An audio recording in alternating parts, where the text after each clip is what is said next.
Selamat datang kembali di pembahasan mendalam kita. Hari ini kita mau nyelami topik yang lagi sering banget kedengeran nih di dunia kerja. Soal peran kecerdasan buatan atau AI, ya kita sering sebutnya sistem komputer itu loh yang dirancang buat ngerjain tugas yang biasanya perlu kecerdasan manusia.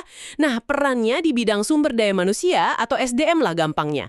Kita punya sumber menarik nih, judulnya Strategi HR dengan AI, Efisiensi dan Inovasi. Sumber ini langsung nunjukin tekanan yang dihadapi tim HR zaman sekarang. Harus lebih efisien, harus lebih strategis. Apalagi persaingan makin ketat kan? Nah dari sumber ini nih, kayaknya AI itu diangkat jadi semacam jawaban gitu. Coba deh kita lihat lebih dekat ya. Betul. Yang menarik ya dari paparan ini, AI itu nggak cuma dilihat sebagai alat bantu biasa aja, tapi lebih sebagai solusi cerdas, gitu. Buat apa? Buat nyederhanain macam-macam proses inti di HR. Sumber ini ngasih gambaran potensi AI buat, mengubah cara kerja HR secara fundamental, bukan cuma perbaikan kecil-kecilan. Menarik. Saya jadi penasaran, proses inti apa aja sih yang disorot di sini? Ada contoh spesifik gitu nggak? Gimana AI bisa bantu? Oh, ada. Materi ini nyebutin secara eksplisit beberapa area kunci. Misalnya nih ya, rekrutmen. AI bisa banget percepat proses sortir kandidat yang jumlahnya banyak itu. Bahkan mungkin bisa analisis kecocokan awal sama deskripsi kerjaan. Terus, buat manajemen karyawan, disebutin juga potensinya buat personalisasi pengembangan karir atau analisis sentimen karyawan pakai data internal.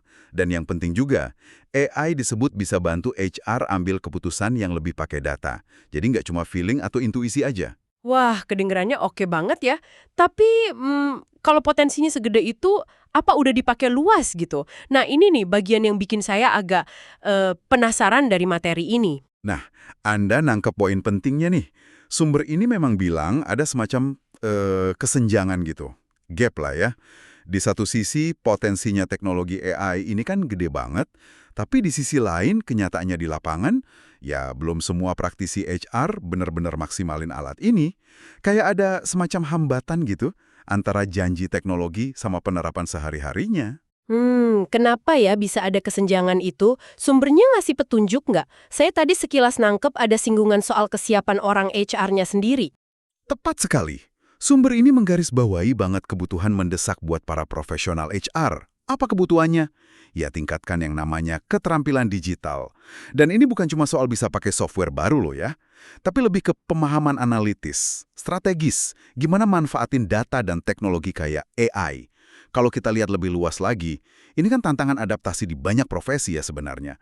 Tapi mungkin buat HR yang secara tradisional lebih fokus ke interaksi manusianya, nah lompatan buat kuasai analitik dan AI ini, wah bisa jadi tantangan tersendiri gitu. Oke, jadi intinya dari materi strategi HR dengan AI ini, kalau saya coba simpulin ya, AI itu bukan cuma alat biar kerja lebih cepat, tapi bisa jadi pendorong inovasi strategis di HR. Cuma ya itu tadi, kuncinya ada di orang HR-nya sendiri. Siap nggak buat belajar dan adaptasi. Sumber ini bahkan nyebut ada inisiatif kayak webinar gitu ya, yang sengaja dibuat buat bantu nutupin kesenjangan skill ini. Kalau AI bisa otomatisasi banyak tugas administratif atau analisis dasar, nah, peran HR nanti gesernya kemana? Sumber ini sih emang nggak jawab langsung ya, tapi menyoroti potensi transformatifnya itu. Fokusnya lebih ke gimana AI bisa membebaskan waktu HR, supaya mereka bisa fokus ke aspek yang lebih strategis dan yang lebih manusiawi. Baiklah, setelah kita bedah poin-poin utama dari materi ini ya, kelihatan jelas banget kalau AI ini nawarin peluang gede buat ngubah wajah HR. Bukan cuma bikin lebih cepat kerjanya, tapi juga bisa bikin lebih cerdas dan strategis. Iya bener, tapi ya itu, tantangan adopsi sama peningkatan skill itu nyata banget, nggak bisa dianggap remeh. Nah, ini munculin pertanyaan penting nih yang perlu kita pikirin bareng. Gimana caranya kita bisa gabungin kekuatan analitis AI ini ke fungsi HR, tapi tanpa ngorbanin empati dan pemahaman soal manusia? Yang mana itu kan intinya manajemen sumber daya manusia selama ini. Nyari keseimbangannya itu kuncinya. Wah, itu refleksi yang bagus banget. Dan ini mungkin ya satu pemikiran buat Anda bawa pulang nih.